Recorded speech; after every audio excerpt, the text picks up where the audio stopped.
Okay, I'm admitting everyone.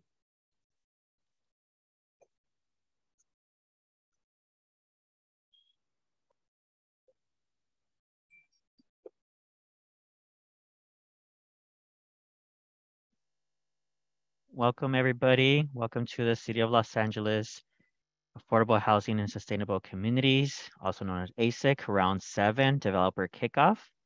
We're going to be starting shortly. We're going to be waiting for folks to enter the room. So right now it's 10 a.m. We're going to give it a couple minutes before we start. We see folks are entering the room.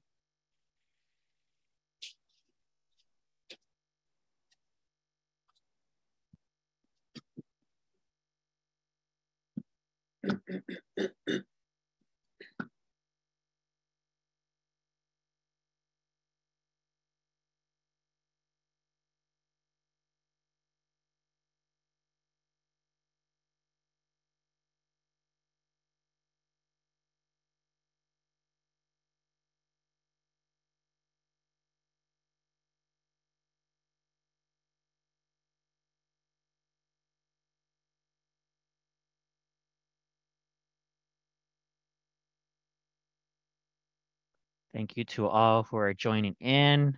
As just mentioned, this is the City of Los Angeles AHSC Round 7 Developer Kickoff. We're still seeing a stream of folks coming in, so we're gonna continue to kind of give it some time. The numbers keep climbing, so that's great. More attendance is what we need here. So we're gonna give it 2 or 3 more minutes, and then we will begin for sure at 10:05.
Testing. We can hear you. Great, thanks.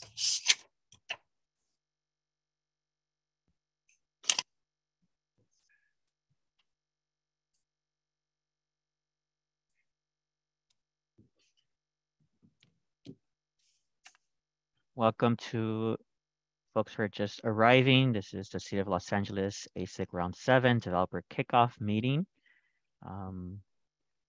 We're just waiting for additional folks arriving. It looks like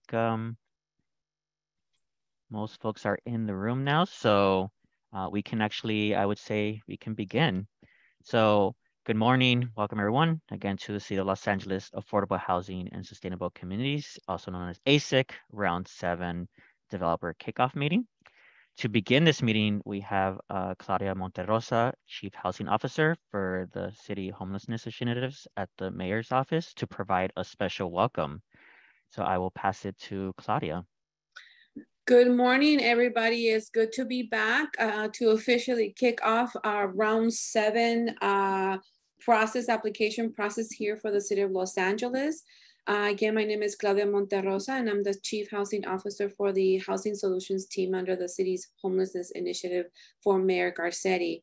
And I'm happy to be with our colleagues, various departments, including LHD, DOT, Department of Building, Bureau of Engineering, and the Planning Department to welcome you all here. We also have special guests from the Strategic Growth Council, as well as our colleagues at the county, and of course, our enterprise community partners. So we're excited to really be kicking off round 7. We will go on, we have a robust program today, and we have an updated timeline for this new application process. We have brought the entire team together to really assist all of those interested in joining together with the city to apply for AHSC round 7. And just very briefly, through this process and work, the city, along with you, the developers, and all of the related partners, have been able to successfully secure approximately $500 million of AHSC funding since round 1, which is an enormous feat. And just really want to congratulate everybody, and also really that we are happy to partner with you all, the developers, to bring these projects along the city of Los Angeles. So I will end my welcome to all of you here. We have an exciting program, and we will have questions, a period of Q&A towards the end of the presentation, and happy to respond to any of those questions. But here we go, and off to round 7. Pass it on to you, Joel. All right, thank you so much, Claudia. This is exciting that we continue to grow and continue important program funding for the city of Los Angeles. So here's the agenda for today. First, we'll get an overview of the AHSC program from the Strategic Growth Council, then an overview of the workflow roles and services from the city of Los Angeles AHSC team, which includes the departments of housing, planning, transportation, and engineering.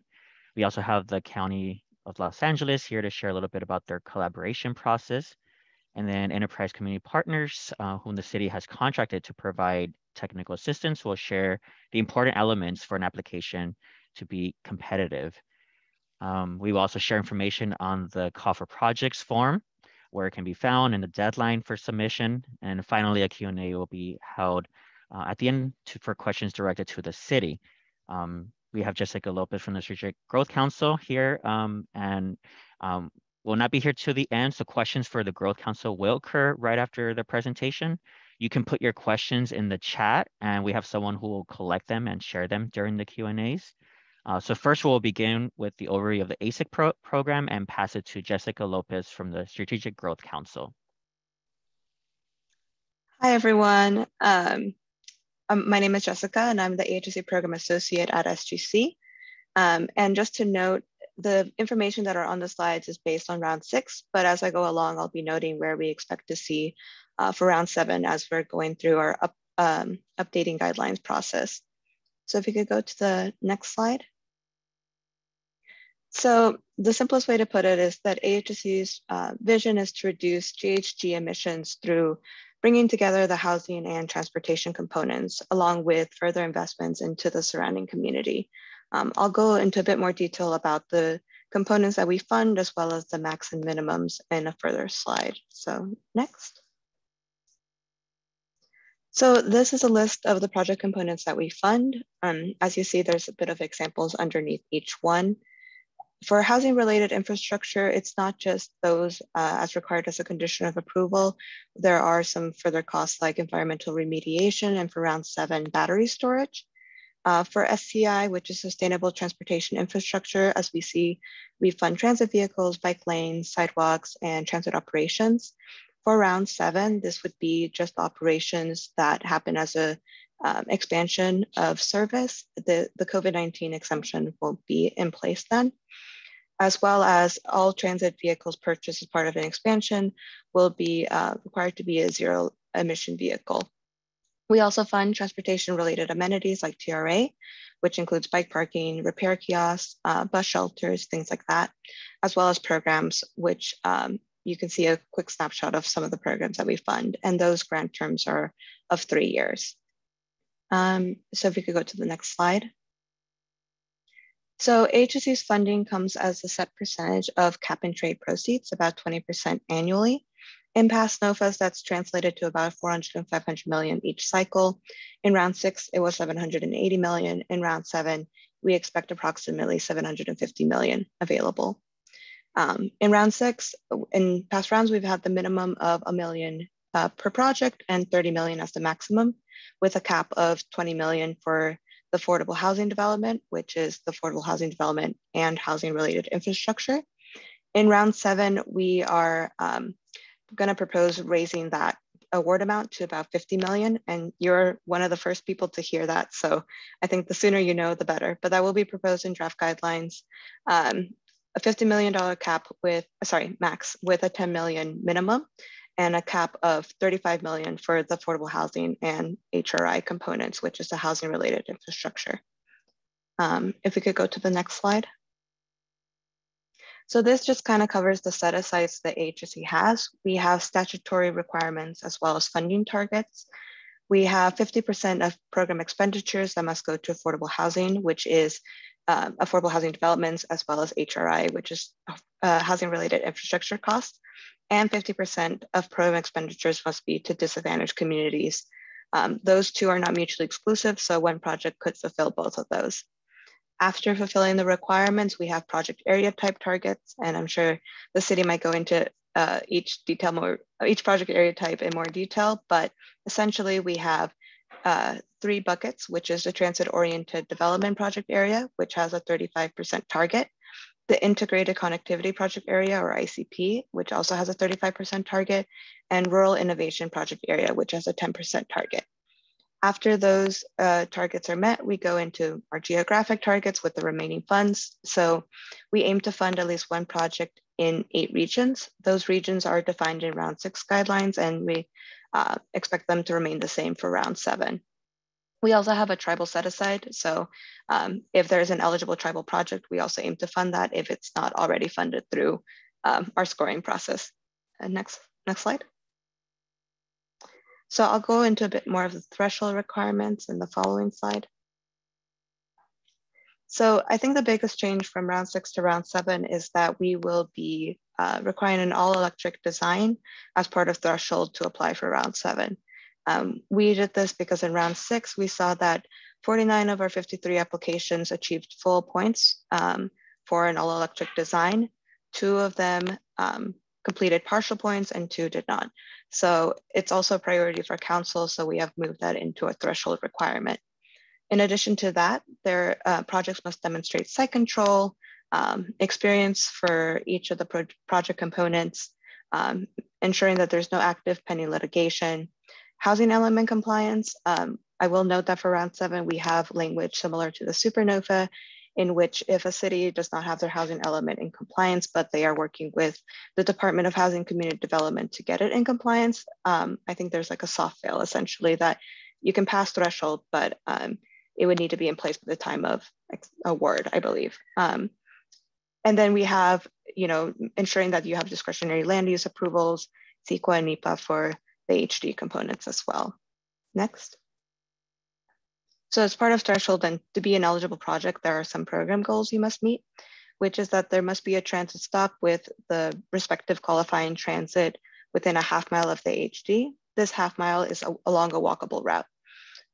You also must demonstrate compliance with your sustainable community strategies implementation. There should be urban greening components, which AHSC will fund, transit passes for residents of the restricted units, ensuring that smoke-free building, and ensuring the affordability threshold. Next. So now I'll be going into scoring criteria. There are 3 main buckets, which is GHG reduction scoring, quantitative policy scoring, and narrative-based scoring. GHG reduction scoring will be 30 points. The process, I'll go into a bit more detail for each bucket a bit later, but that remains 30 points. Quantitative policy scoring is 55 points. And as you can see, these are the subcategories listed. Most of the changes for round 7 will be in the scoring components. The big picture is that it will be down to 52 points. And then next slide. We have the continuing list of quantitative policy scoring categories, and the narrative-based policy scoring. The biggest change is that we'll be adding a category, which is transformation and equity, and that will bring up narrative to 18 points. And we can go next slide. So here we kind of go into GHG scoring. The GHG emission reductions are scored using the calculator tool developed by CARB, which is the California Air Resources Board. And it's scored on the reductions of the proposed project components. CARB does provide its own guidance and user manual, so we expect that to go out with our final guidelines so that people have all the materials ready. As part of the calculator, there are three main inputs, which is the housing, the transportation, and solar production.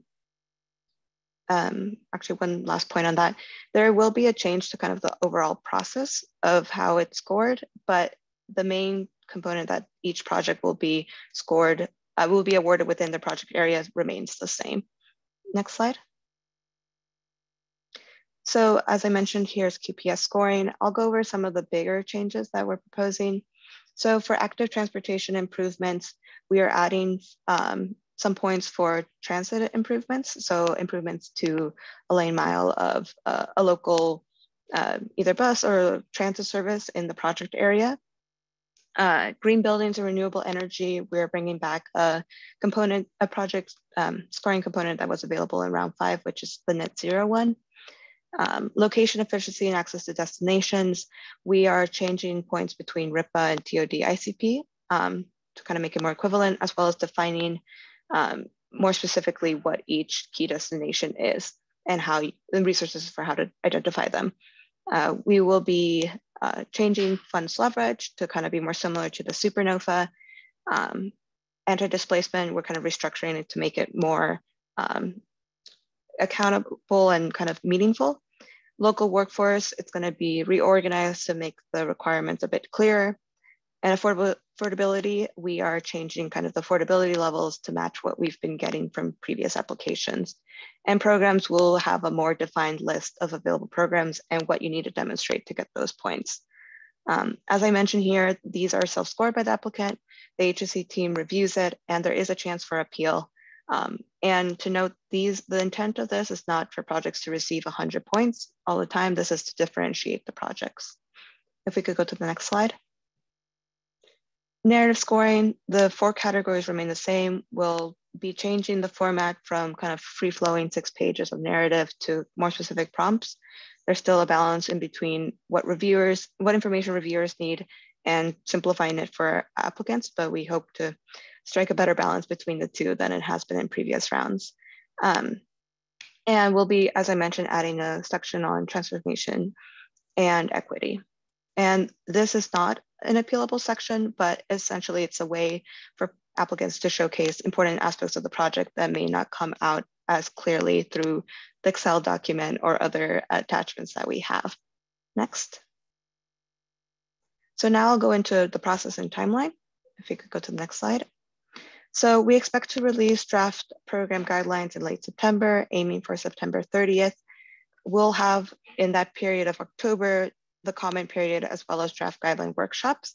We are still finalizing the dates, but we expect that to be the week of October 17th and early of, I believe, this October 25th.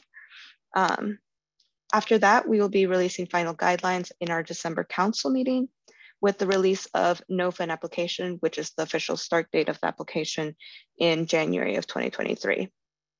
The application will be due in March, most likely late March of 2023, with awards adopted by council in August 2023. Go to the next slide. And this just lists some of the resources available. We have our program guidelines from past rounds available on our website. The QM is available on CARB's website. We have fact sheets. I will note that the FAQ, we are attempting to integrate those into, we took that into account while we were updating our guidelines, so that will not be as a reference to use, so that everything is in one place, so we don't have these multiple disparate documents all over the place. But that is still there for your reference. And there's additional resources on the enterprise website as well. So that's the conclusion of my presentation. I think I held space for about 10 minutes of questions if anyone wants to start, and let me look at the chat if there's any. We don't have any questions in the chat thus far. Okay, great. Yeah, thank you very much, Jessica, for the concise but comprehensive overview of ASIC. And so Yeah, as mentioned, no questions at the moment, but also if there's a preference for questions to be shared verbally, you can raise your hand. So maybe we'll give it a couple seconds here to see if there's any interest for questions. As mentioned earlier, the city AHSC team will still be doing their presentation, and so any questions are more directed for the city, we'll do that at the end. These are questions for any of the material that was just shared right now. And actually, it looks like some questions are coming in. Let's see here. The first one that came in, do you have any insight into what the new affordability requirements will be?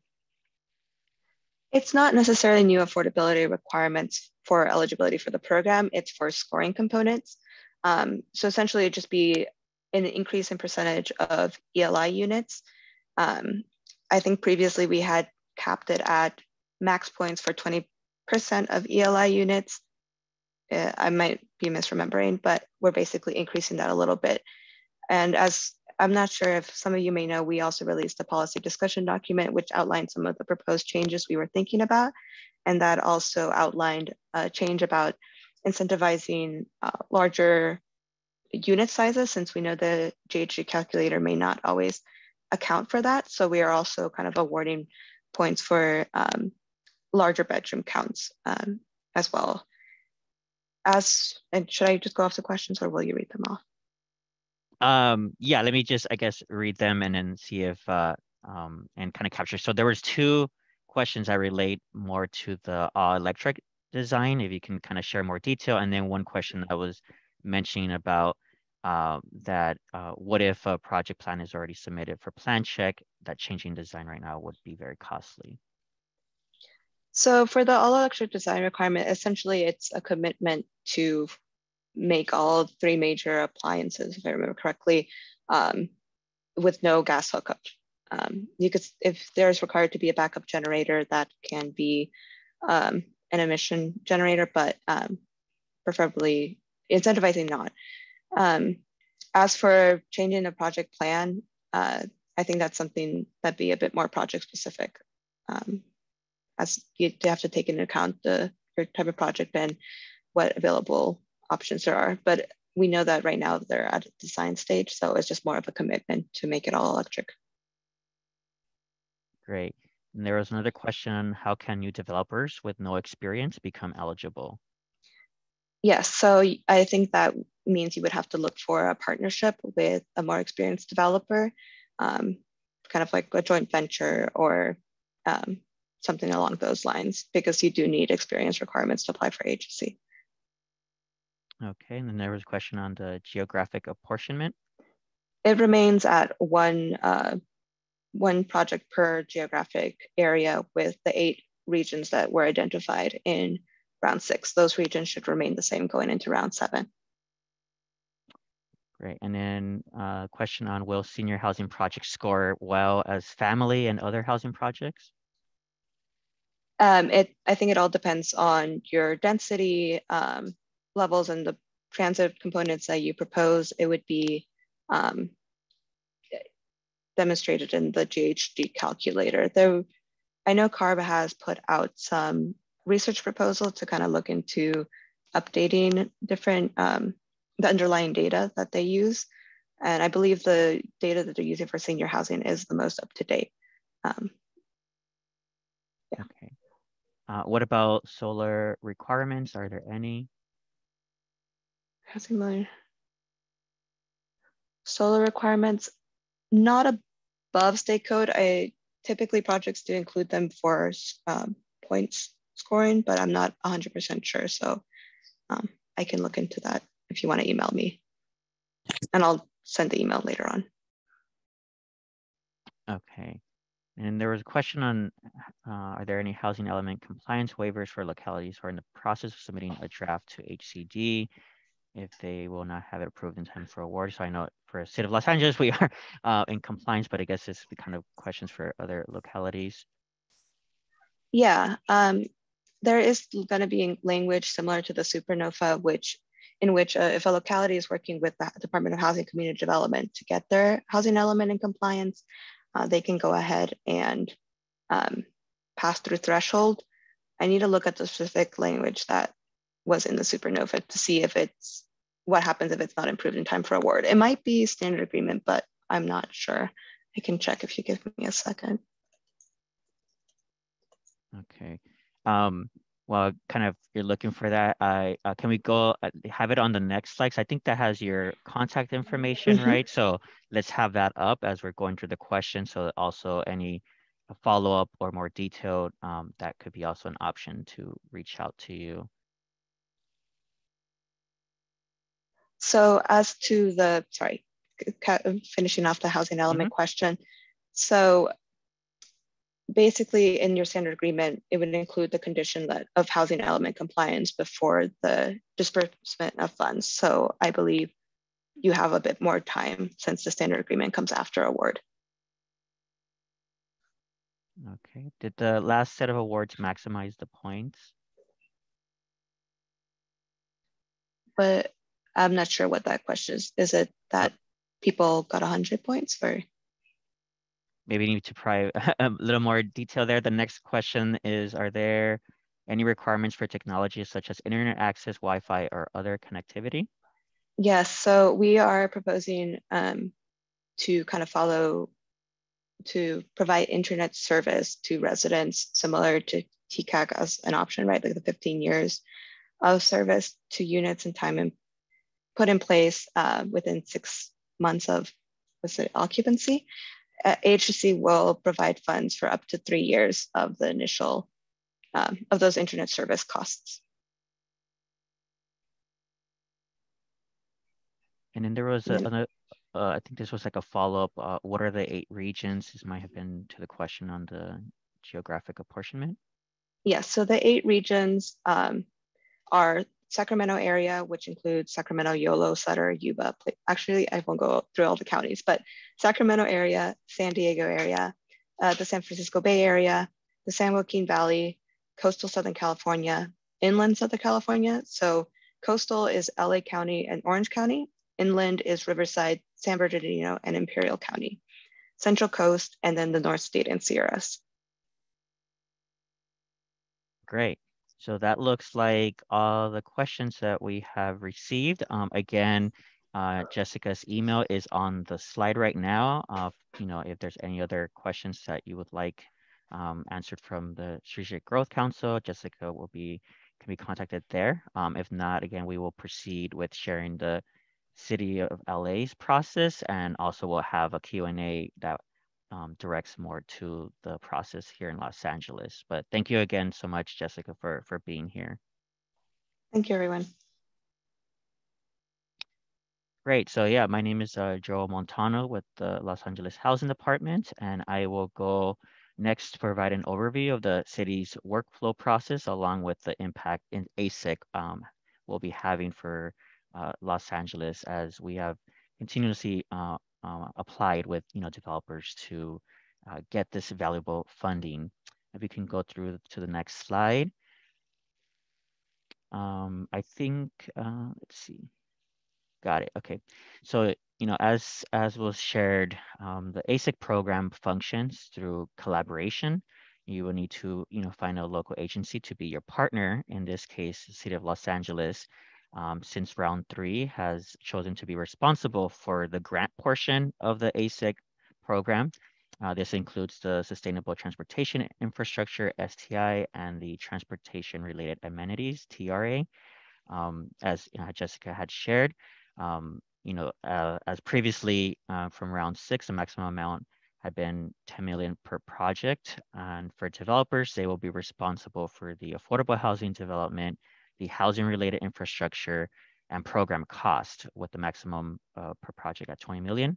Together, each project would be eligible for 30 million, but as Jessica had previously mentioned, the numbers might have to be modified actually for round 7. So we will wait for the final guidelines to be released for there. We go to the next slide. And this slide here provides a visual on the workflow for the application process. So today marks the release of the call for projects form.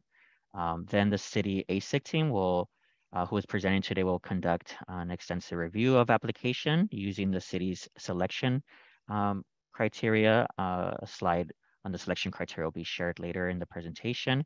But after that, once the review has been completed, a list of potential projects will be identified and developers will be invited to participate in what are called clinics, developer clinics, where you will have the opportunity to provide detailed presentations on the projects, which also include attendance from council offices. From there, the scope of work and the cost estimates for the STI and TRA will be developed. In addition, once the final projects have been identified, the city and developers will work together to complete all the application requirements. Finally, there will be the need to execute final documents, a major one being the joint application agreement, which clearly outlines the roles of the city and the developer, as shared in the previous slide. It is important to note that all negotiations will be through the city, and even when it includes other additional parties like Metro. Finally, there will be a final application and submission.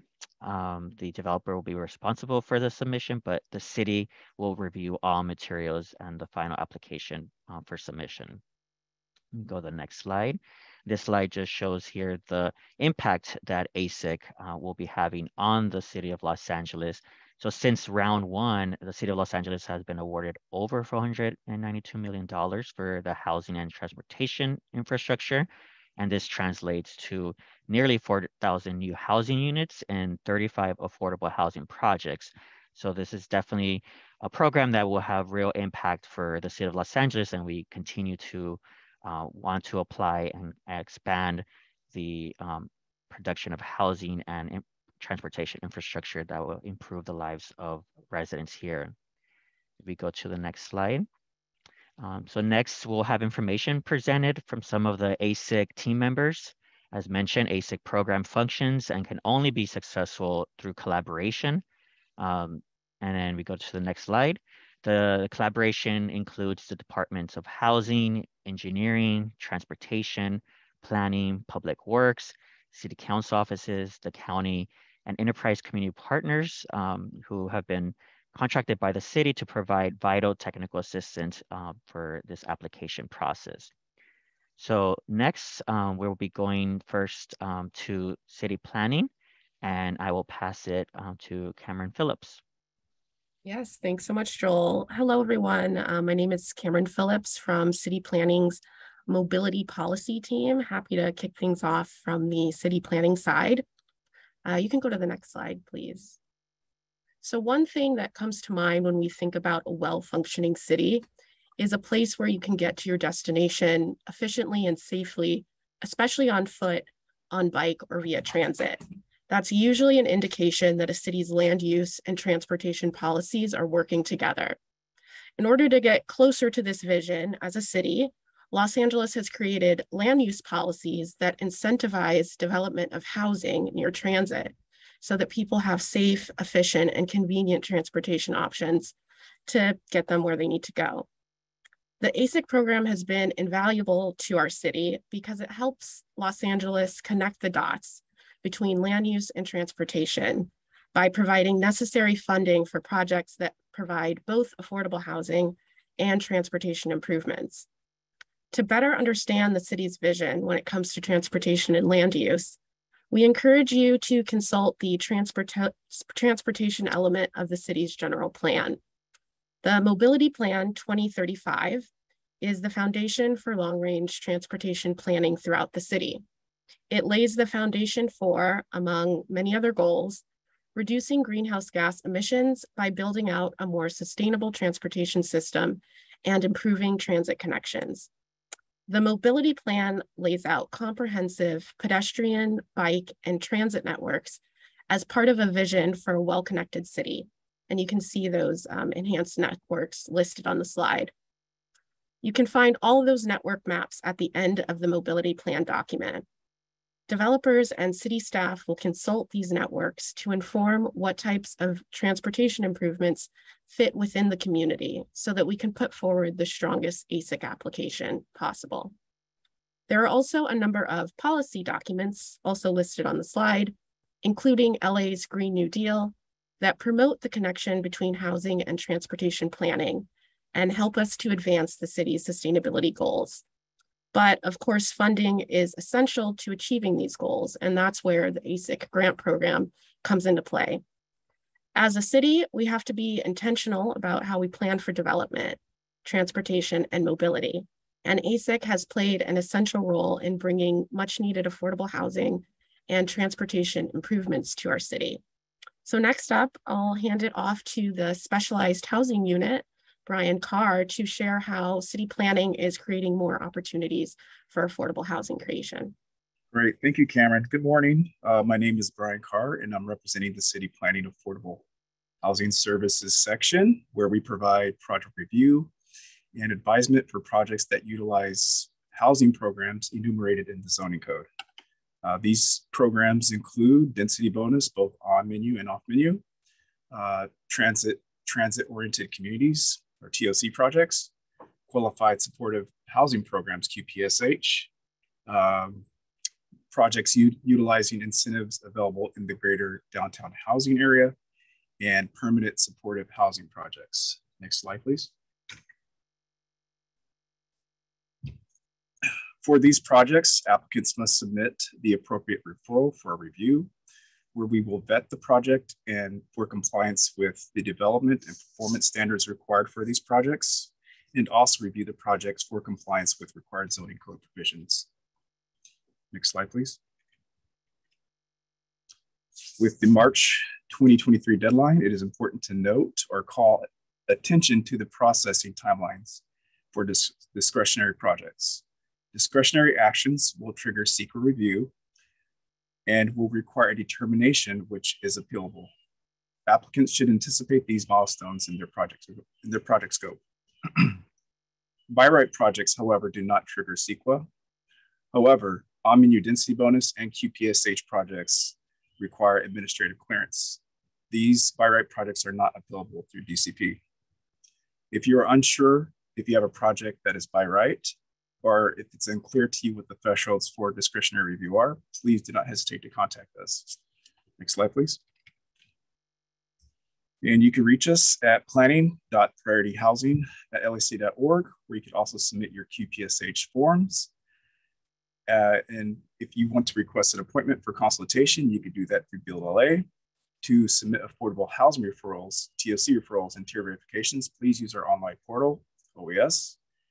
And for more information about our services, you could find our homepage under the Development Services section of the planning website. And now I'm going to hand it over to Yaneli Ruiz with the Los Angeles Housing Department. Yaneli. Hello, everyone. Let's see, can you go to the next slide, please? Thank you. So during the selection process, what the Development and Finance Unit will do for the applications that are proposing to apply for AHSC, we will do a financial review, and we will basically look over the enforceable commitments that the projects already have, and we'll also take a look at the financing that's proposed and see if those sources will be available before the AHSC deadline. We'll also take a look at the LHD leverage sources that are being proposed, any managed pipeline, HHH, or land, and make sure that those will be committed and available at the time of the AHSC deadline. After your project is selected to co-apply with the city, our unit will be coordinating the funding, any commitment letters that are going to be required. We'll also coordinate the Article 34 requirements for your AHSC application. And if there are home funds or any other federal funds, we will also coordinate the NEPA review. And that's as far as our slide. I'll pass it on to Department of Transportation. Hi, my name is Charlie Ho, and I'm with LADOT Active Transportation. Next slide, please. As it was mentioned earlier, we want to ensure that land use and transportation plannings are integrated and complement each other. And that is consistent with the goals and the network concepts identified in the city's mobility plan. In implementing the city's mobility plan, LADOT will improve mobility for all Angelenos by providing a balanced transportation network for convenient travel from housing to jobs, schools, and entertainment, and in the process, reduce impact on air quality. We want to expand transportation choices, including high-quality transit and a network of bikeways and pedestrian zones that connects to the transit. And the city's Vision Zero initiative arises from the mobility plan. Traffic safety is always the top priority for LADOT, and the initiative aims to eliminate traffic fatalities in the city by 2025 through a combination of physical safety improvements, traffic enforcement, and safety education. AHSC grant funds projects should incorporate proven safety improvements that will benefit the most vulnerable users, those on foot and those on bikes. And we will talk about what are some of those proven safety measures in a later slide. With respect to transit, LADOT is committed to reduce greenhouse gas emission by fully electrifying the vehicle fleet, expanding hours of services, and will add new dash routes. Next slide, please. And what are some of the key strategies for engagement to consider? Meaningful community engagement helps identify competitive and compatible transportation improvements as community support facilitates project readiness. Building on community input, LADOT will support identifying transportation improvements that improve safety and mobility, maximizes GHG reduction, and strengthen applications. So coordinating and engaging with the current planning effort can lead to important co-benefit partnerships. The project being included as part of a community visioning process and tailor benefits to the unique needs of a community. So with all that said, I think the most important message that I want to let you know is to start thinking about the transportation engagement as soon as possible, and you should really start with your project committee now. With that, I'll hand it off to Jonathan to talk a little bit about transit. Hi, I'm Jonathan Rogers. I'm with LADOT Transit's Grants and Procurement team. This is really an exciting time for us at LADOT Transit because we're involved in some of the greatest and largest efforts in recent years. LADOT Transit is currently in the process of transforming its vehicle fleet, predominantly the Dash and Commuter Express services, to zero-emission electric vehicles by the year 2028 to reduce greenhouse gas emissions and help the city reach its broader goals of climate health. So actually recently the department made the largest purchase of electric vehicles, electric buses in the history of the United States. Over the next 6 months, we anticipate delivery of 130 of these buses, and they will be used to facilitate service expansions within the city. So as Charlie mentioned, that includes the opening of brand new routes, service expansions on existing routes. It includes improving headway. So there's a maximum wait of 15 minutes on weekdays and a maximum of 20 minutes on weekends. Now, with regard to development projects, LADOT will use the following criteria when selecting a potential transit component for funding. First, the route must have a bus stop that serves the project site with a 1 mile radius, within a 1 mile radius of the proposed project site. Secondly, the proposed Dash or Commuter Express route must have a need for additional funding, so unmet funding for vehicle procurement. And that's a determination that we'll make when we receive project proposals. Also, the electrical vehicle purchase must support an expansion of service. Now, of course, this can mean several different things. It can mean actually expanding the route. It can mean putting additional stops within the route service area, and LADOT will assist in making this determination. Finally, LADOT will provide transit ridership estimates used for greenhouse gas emission calculations, as that is part of the whole reason that we are involved in transforming our fleet to electric. So with that, I'm going to pass on the presentation to Fernando Velasco. Hi everyone, I'm Fernando Velasco and I'm also part of the LADOT Active Transportation. On this slide, I will go over the steps and strategies for developing the AHSC, STI, and TRA projects. LADOT's goal is to identify competitive, compatible, and community-supported transportation improvements while maximizing funding opportunities for priority projects. One of the most important steps is to conduct site visits and walk audits to better understand the existing conditions of the project site. We also ensure to do community engagement, such as meetings and workshops, to understand the local needs and incorporate community feedback. And finally, the projects will go through a city department feasibility review to ensure the projects can be delivered. Next slide, please. Okay, and so a successful transportation project must incorporate elements that create safe and accessible walkways, establish or upgrade bike facilities, and improve conditions for active transportation and transit access around the project site. LDOT will identify the STI and TRA improvements to maximize the AHSC scoring points and create the most competitive projects. And what you see on screen here are some of the typical STI and TRA improvements we include for each of the project sites. Next slide, please. Okay, so now I would like to highlight a successful project we had. This was this past round 6 of AHSC, and it's the Amaya Apartments in the downtown area. And so I would like to highlight the most important improvements that made this project successful, which were the purchase of the 2 electric buses, bike routes and protected bike lanes, 3 new pedestrian crossing signals, and safe and accessible walkways, which include street trees, lighting, curb ramps, and sidewalk improvements. And now I will hand it off to Alice Kim in the Bureau of Engineering.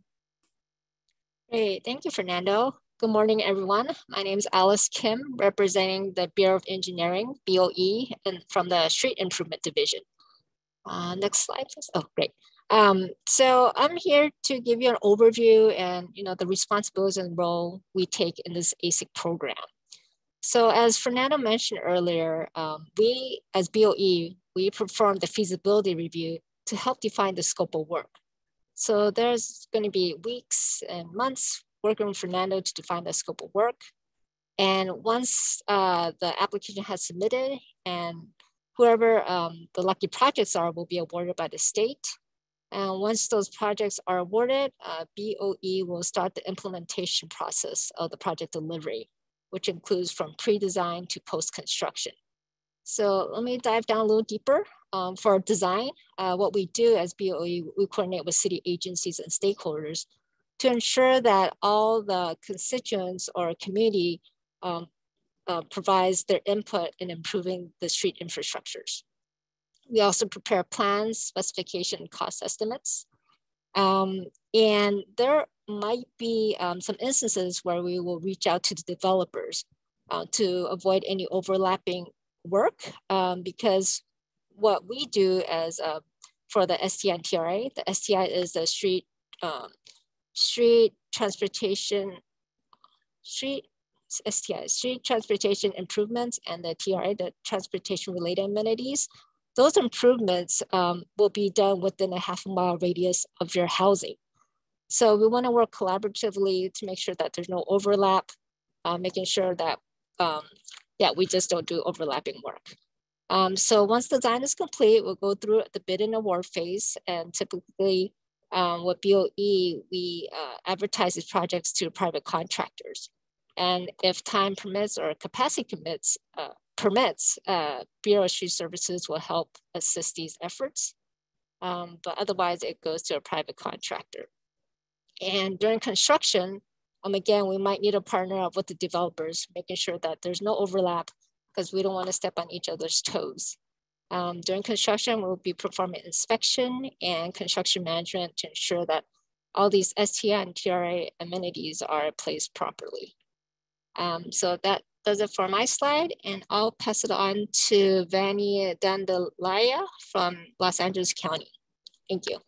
Thank you, Alice, and thank you to the City of Los Angeles for having the County of Los Angeles join this meeting today. Good morning, I'm Vanny Dandalaya from the Homeless Initiative and Affordable Housing Division at the County of Los Angeles Chief Executive Office. Next slide, please.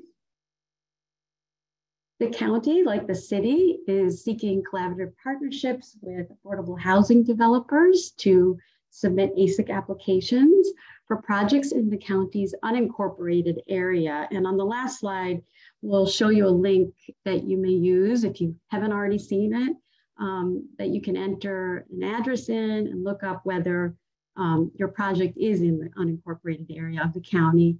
Since 2018, we partnered with developers and the city of Los Angeles to receive over 100 million in AHSC funds to develop 670 affordable housing units at 6 project sites.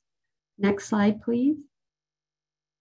Similar to the city, we also work in collaboration with developers, the community, and in the county's projects with the Board of Supervisors offices. And we also have Enterprise Community Partners, who is a key advisor to the county team, provides excellent technical assistance to ensure that we have competitive application. The broader team consists of both entities within the county as well as those outside of the county. Within our county family, we have the Los Angeles County Development Authority, the Department of Regional Planning, who would review plans and oversees the land use approval process. And then the Department of Public Works is also very integral to the development of the scope of infrastructure and neighborhood improvements, the SPIs, and then also TRAs. And we also have the Department of Public Health and the Chief Sustainability Office as part of the team. Outside of the county, we partnered with transit agencies, including Metro, Los Angeles Department of Transportation. And of course, the city of Los Angeles has been a tremendous partner. We've been awarded 2 projects with the city on county-owned land in the city of Los Angeles. Next slide, please. And finally, if you have any questions or would like to discuss a potential project, please feel free to contact me. My email address is here on the screen. We'd love to learn more about project or concept, or if you have questions, we'll have Alejandro Huerta from Enterprise Community Partners join that conversation. We look forward to hearing from you. Again, the link to check whether your site is in the unincorporated area is shown below. It's the bottom of the screen. And this is a map which highlights which areas are in the unincorporated area. Thank you for your time, and we hope to hear from you soon. Thank you very much, Bonnie. And speaking about Alejandro Huerta, we're going to be having him next speaking for from Enterprise Community Partners. As mentioned right now from Bonnie, that they provide the technical assistance for the county. In addition, the city of Los Angeles has contracted with Enterprise Community Partners to provide that technical assistance for us as well for round 7. So I will pass it on to Alejandro now. Hi, good morning. This is Alejandro, Senior Program Director at Enterprise Community Partners. If you don't know us, we're an affordable housing nonprofit organization all throughout the country. And in California, we have 2 offices in LA and in San Francisco. So I'm going to go over a high-level overview of what makes an AHSC application successful. And I do want to emphasize that it is really high level. So first of all, I wanted to discuss, since this is a developer kickoff, what are the elements of the housing development that are largely in control of the housing developer that you should consider when thinking about applying to AHSC. And these elements are the things that as you create your project and are in the process of creating them, you can influence. And what I want to emphasize is that these things, if you can manipulate them, they can increase your score on the AHSC application. So number 1 is solar PV. Earlier, there was a question from someone about what the requirements are. So I wanted to actually respond to that here. So what ARB, the Air Resources Board, is looking at is any solar PV that goes above and beyond what is required by code. And so that delta is going to be what is put into the greenhouse gas calculator for the AHSC application. So the more you can maximize your solar PV beyond code, the higher GHG reductions can be. So in other words, when you're thinking about your roof plan, just make sure if you can allocate more space for the solar PV panels.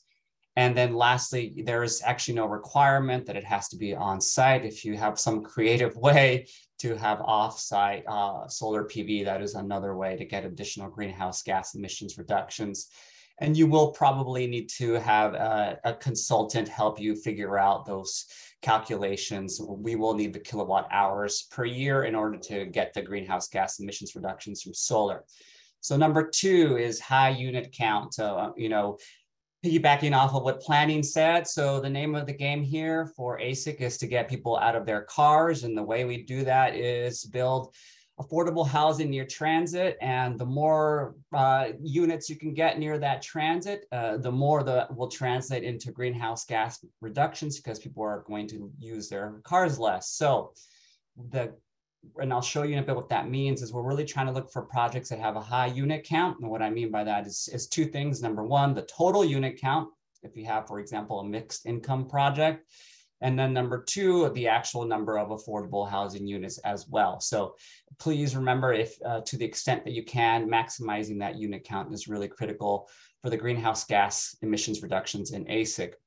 And then last, but certainly not least, is again, going back to that paradigm. AHSC is looking for dense mixed-use affordable housing developments with limited parking. And so also looking at your density bonuses, incentives, et cetera. So making sure you have as much density as you can.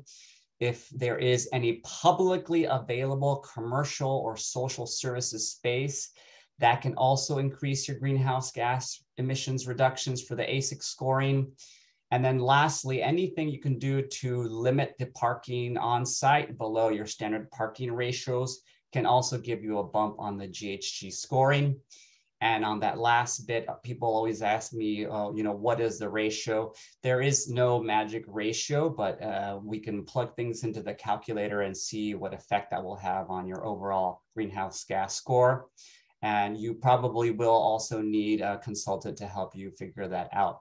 So those are the 3 things within the control of the developers that I highly recommend as you contemplate an AHSC application that you try to maximize. So next slide, I will talk about, these are not greenhouse gas emission related, but they are things that Jessica mentioned earlier, which I think also are very important to emphasize. So number 1 is all electric. So that is seemingly going to be a threshold requirement. So as you contemplate AHSC, you have to actually make sure that that is something feasible, that you could do technically and financially. If not, there may actually be the stipulation that you won't be able to apply to AHSC this round. And then lastly, as Jessica mentioned, there are 2 things that are going to be reintroduced, most likely in the round 7 guidelines. And that is that you can get maximum points if you have a 0 net energy building, or if you cannot achieve that, you can have some sort of level of partial energy efficiency. In the past, it has been 33% renewable. Again, we don't have the guidelines in front of us, so I'm just using what was the case in round 5. So those 3 things, I would also remind you, you must achieve that all electric status to apply. And if you can really get your energy efficiency of the building higher up by either doing 0 net energy or some sort of percentage of that, that will help you get more points. So with that, I'm going to move on.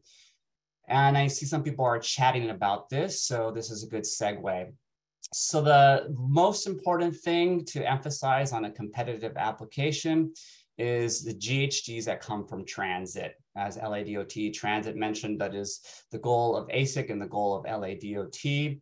And what we have seen in the last 3 to 4 rounds is that whoever has the highest transit ridership, it has to be new increased transit ridership. You cannot take credit just because your project is located next to, for example, a station or a stop. It has to be new increased transit service or expansion or some other way of improving reliability.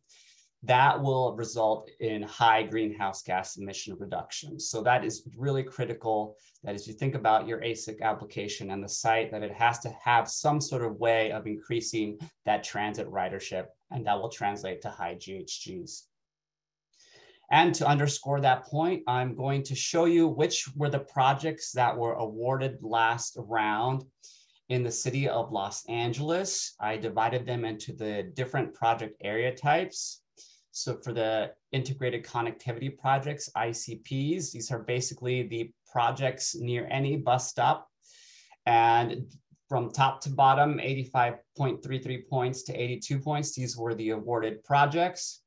You'll see that the total of units for all of them exceeded 100 total units. And then that each of those projects had a heavy emphasis on transit. On the top here is the purchase of 2 commuter express buses to increase ridership and service. That was the key.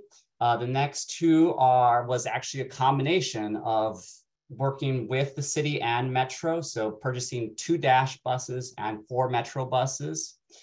And then lastly, for Jordan Downs, also purchasing 2 Metro buses. So you'll see the pattern here is number 1, high unit count over 100 units. And number 2, having a lot of buses purchased. And I'll go into that a little bit more on the next slide. So for the TOD project area type, or these are project sites that are next to a heavy rail or light rail transit station with permanent infrastructure. So typically all of the Metro, subway, or light rail lines, for example. So same pattern prevails, where from the top 92 points to the bottom 88 points is a large number of units, over 100, same as the other project area type. And in this instance, also having the 2 commuter expresses in each application to increase service and transit ridership were the key for these projects to compete across the state and win. And I want to emphasize here that these are commuter express buses, which are long distance buses, in case you're curious what the distinction is between that and Dash buses. So, you know, at the end of the day, the lessons are learned, which is number 1, you need to have high unit count over 100, as you saw in the previous 2 slides. Can't emphasize enough is transit, transit, transit. If you have a project you're thinking about for AHSC, you have to make sure that it's going to have that access for increased service or expansion or reliability of the transit service within a mile, and that transit has to result in a high ridership increase. So with that, I will turn it back to Joel. Thank you. Thank you, Alejandro.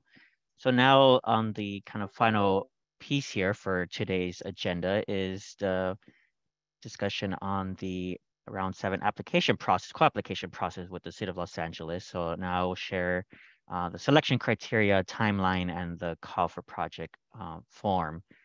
We go to the next slide. And in this slide, you will see the selection criteria that the city will be using, the city AHSC team, as we review the submitted proposals. So number 1 is project readiness and feasibility. As you will see in the call for projects form, it mentions that, again, we are looking for shovel-ready projects and nearly fully funded projects. Also, as Yaneli had mentioned earlier, the ability to leverage other city resources. So this could be, for example, Prop HHH, if it's in the affordable housing managed pipeline or a city-owned property. The application scoring elements and criteria to develop high competitiveness. So some of these elements that Alejandro just illustrated, the importance of having these elements to really have a competitive application. In addition, we'll advance the housing department's prioritized planning efforts and policy objectives that are identified in the city's 2021-2029 housing element to produce and preserve affordable housing near transit. In addition, to advance and promote sustainable transit infrastructure and amenities that implement the transportation and city planning's prioritized planning and policy objectives. And so as shared earlier, again, that includes the city's Green New Deal, the Mobility Plan of 2035, Plan for Healthy LA, and Vision Zero. So using this selection criteria, then the city will determine the total number of co-applications based, again, on the criteria, feasibility, and the NOFA amount that will be released in January. You can go to the next slide. So moving forward, as kind of shared earlier, the process here really begins today with the COFR projects. We want to make sure that AHSC threshold criteria is met. The city's priorities using a selection criteria will be used for review, making sure that we analyze the potential for strong STI and TRA projects. GHG reduction is key, as that was emphasized by Alejandro. And in these next kind of three blocks, talking about the importance of community engagement. Part of this application will require a strong narrative to demonstrate strong engagement with both community and the council offices. So that is something that is really important for also application to be successful and be competitive. So all these make a successful application. And so now the next slide is going to be the timeline of kind of what we expect moving forward. So for next month, we expect to have the COFR projects form submitted, and that same month also to review projects against these AHSC thresholds. Around October, November, that's when we will invite the list of potential projects to developer clinics to have an opportunity to kind of get more detail on the projects and also have attendance from the council office. Around November, December will be the final list of potential round 7 projects that we will be moving forward with when NOFA application is released. So in January, around February is when the STI TRA scope and co-application development will occur. January of 2023 is when the NOFA will be released, and we'll be moving forward with the joint application agreement process as mentioned earlier. And then in March of 2023 is when applications are due. So we go to the next slide. So the COFR projects form is now open. The deadline for the COFR projects is September 16th, which is a little over 2.5 weeks. I am putting here the link in the chat. It's a Google form that we have used in the past to collect the necessary information. It's important to note that even if you applied for Prop HHH or in the managed pipeline, still register your project. Registration does not guarantee that your property will be selected. So this call for projects form, again, just shared here in the chat. Also, we'll be sending a direct email to all the attendees today, which will include the link to that. And our LHD AHSC website also has already been updated. That includes the link there as well. You can just go to housing.lacity.org and enter AHSC in the search bar. I also just added the link to the chat. And we can go to the next slide. So for the call for projects form, when you click the link on the left-hand side of the screen, you can see that this is the opening page that you should expect. It provides a brief information on the AHSC program and the importance of having this call for projects form submitted. In the center, you'll see these are the questions that you should expect. The very first section is the developer contact information, and the call for projects form is split into 4 primary sections. So the developer contact information, which is the screenshot here that you see in the center.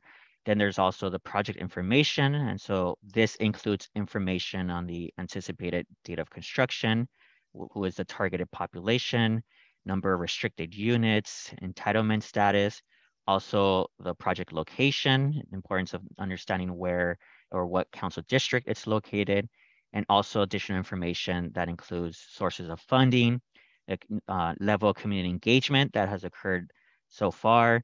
And then also at the very end, there will be the ability to upload your project pro forma to the form as well. So we go to the next slide, and now we are at the end of our presentation, and we will do any Q&A. And I think there might have been some questions added in the chat, and we can kind of go through that, and you can keep adding also as well, and we'll direct the questions to the appropriate staff to be able to answer. So Tiffany, was there any questions? Or I guess if you have already the list of order of questions that have been added. Okay, let's start with Jesse Cruz's question. With the buildup of all the electric fleet of Dash and other electric transit vehicles, what measures are in place to ensure that the city is furnishing sufficient charging stations or apparatus to accommodate the increase of all electric mass transit?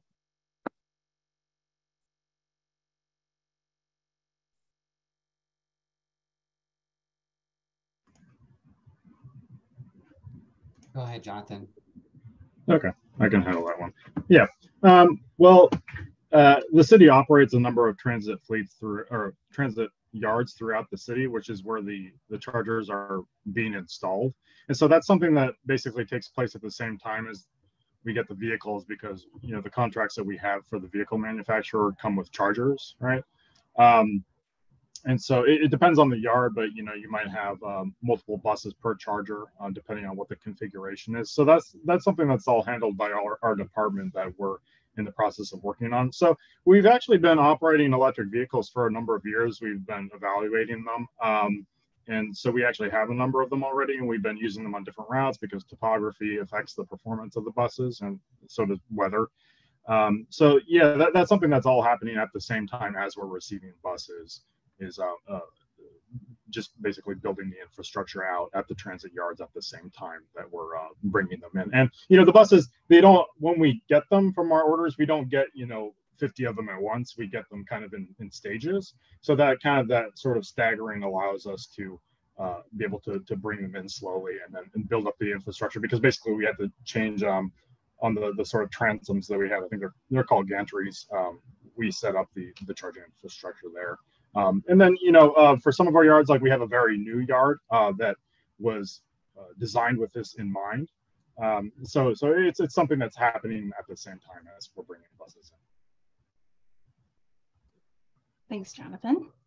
Okay, let's continue with transit related. Are there any guidelines on how to calculate ridership increases? This is Alejandro with Enterprise. I can answer that. So as Jonathan mentioned on LADOT Transit slide, that is in the purview of the transit division of LADOT, or for example, as I showed in the slides for awarded applications from Round 6 Metro. So in other words, within those separate organizations, there are the individuals that are responsible for calculating the ridership estimates. And the California Air Resources Board stipulates that those ridership numbers have to be vetted and signed off by a transit agency. There actually needs to be a letter that is submitted as part of every AHSC application that verifies and confirms those ridership numbers. So to some, the transit agencies will be responsible for calculating the ridership, because they, in fact, need to actually be able to demonstrate proof of that and submit it as part of the AHSC application. Thanks, Alejandro. Do you have any proposed plans to add more lines, bus stops along Sepulveda between Santa Monica and Valley Vista Boulevards? Thanks, Jonathan. Yeah. So we have a number of service expansions that we're planning. So we're planning 6 entirely new routes, and also about changes to about 20 different routes, so service improvements. Now for that area specifically for Sepulveda, that's not something that I'm aware that we're involved in, because that route is primarily serviced by the Metro 761. So Sepulveda is an interesting development. There have been all kinds of plans rolled out for the coming decades in terms of how to improve transit on that corridor. But that's not something that we're going to be servicing with Dash service expansions to my knowledge. Thanks, Jonathan. All right, let's jump to John's question. If I understand correctly from earlier, there is only one award per region. I am presuming the City of LA and an incorporated LA County are in separate regions. Will the city and county each be soliciting for only one proposal to be developed and submitted to the state for award? Or will the city and county be gathering and collaborating with multiple proposals to the state, still noting that only one development may be chosen by the state? Or did I misunderstand the one award per region discussion? That one award could include multiple projects. This is Alejandro with Enterprise. I can take that. Hi, John. So the one award is a minimum, meaning that every region in the state is guaranteed at least one award. So that said, there is no actual limit on the number of applications. The City of LA, obviously internally, yes, because it would be crazy to do a lot of applications. So there is technically basically anyone within the inland Southern California, which would include LA City and the County of LA, could apply to AHSC for as many applications as desired. So I hope that clarifies your question. Thanks. A couple of questions about expenses. So what expenses are the responsibility of the developer versus the city? It looks like there are many additional requirements and expenses, building and non-building related. And we'll just combine this with what is the revenue and income potential on a project for each of the partners involved: developer, contractor, management, lending, and equity partner.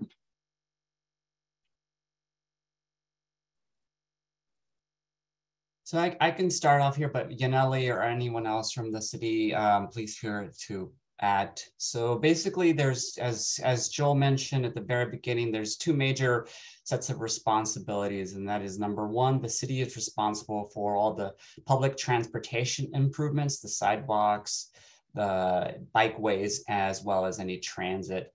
And then the developer on the flip side is responsible for any of the housing bricks and mortar costs, housing related infrastructure that are conditioned upon the project for approval, and then some of the programmatic grants awarded through the AHSC. So broadly speaking, the developer is responsible for the loan component of the affordable housing development, bricks and mortar construction.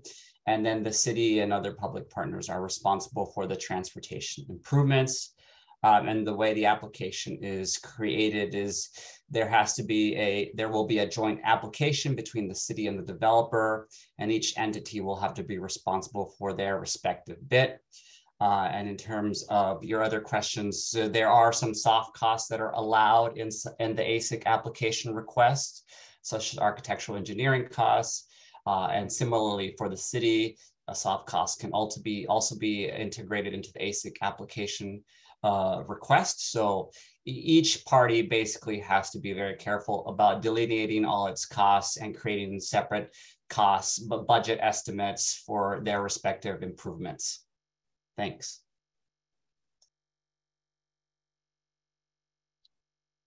I think I may want to add just a little bit more to that. This is Claudia Monterrosa, that one of the special or unique features of the AHSC funding program is that both parties are mutually responsible for each other's sections. So that's why we seek a joint application agreement in the city of LA, and that is a process that's unique to the city.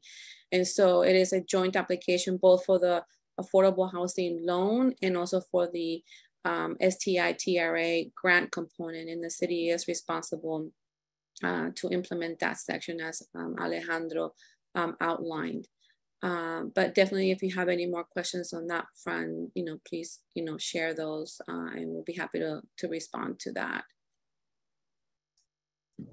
Thanks, Claudia. We have another question.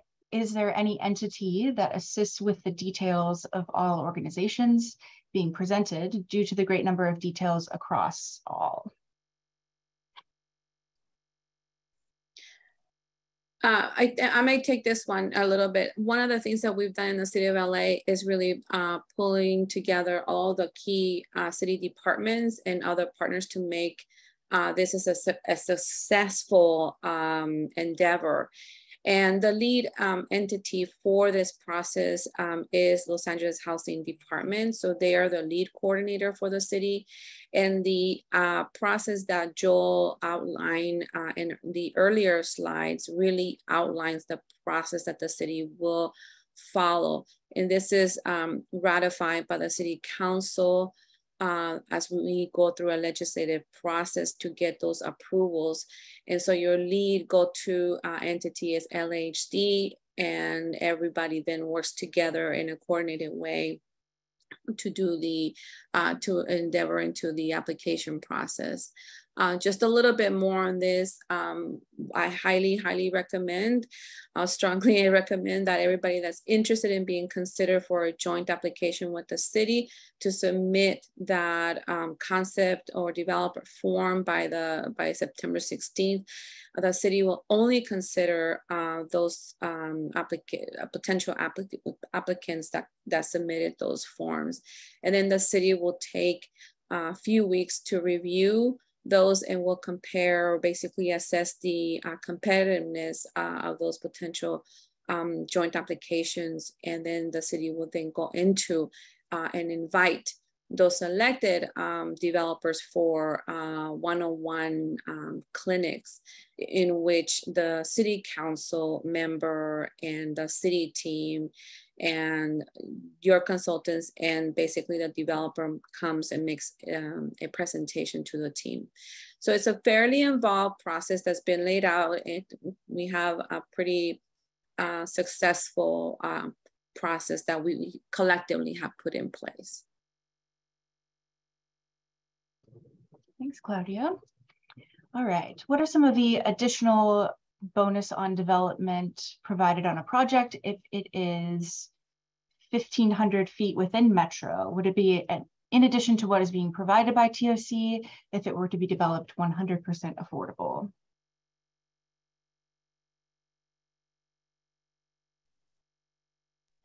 I think that's a planning question.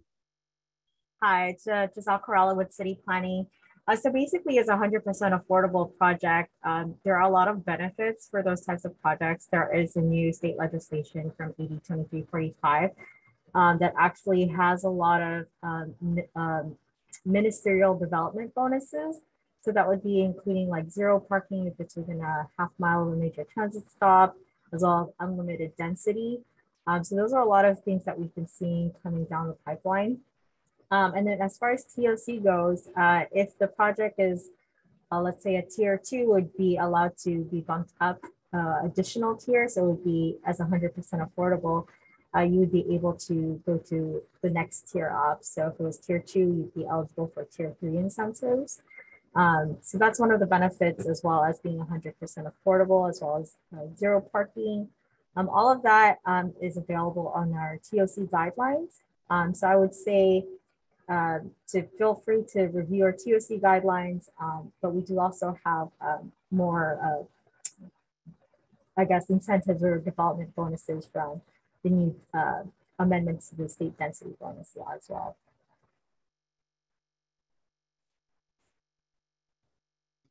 Thanks, Giselle. Any other questions? Happy to answer them now.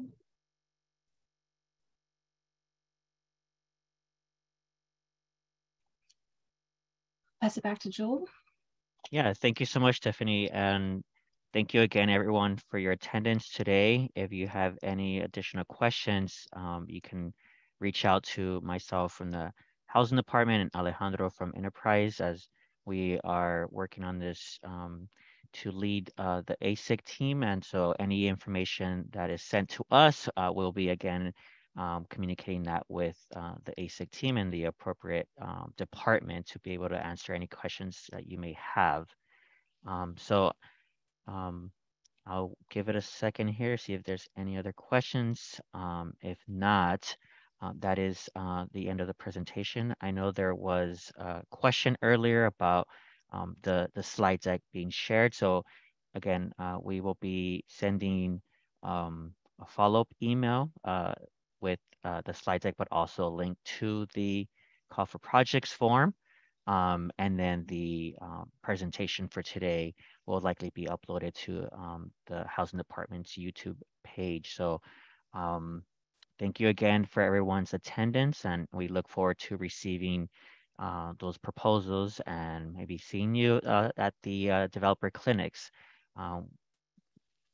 Maybe we can stick around for another minute and if see if anything else comes up with other questions. But again, thank you so much for attending today's round 7 AHSC developer kickoff meeting.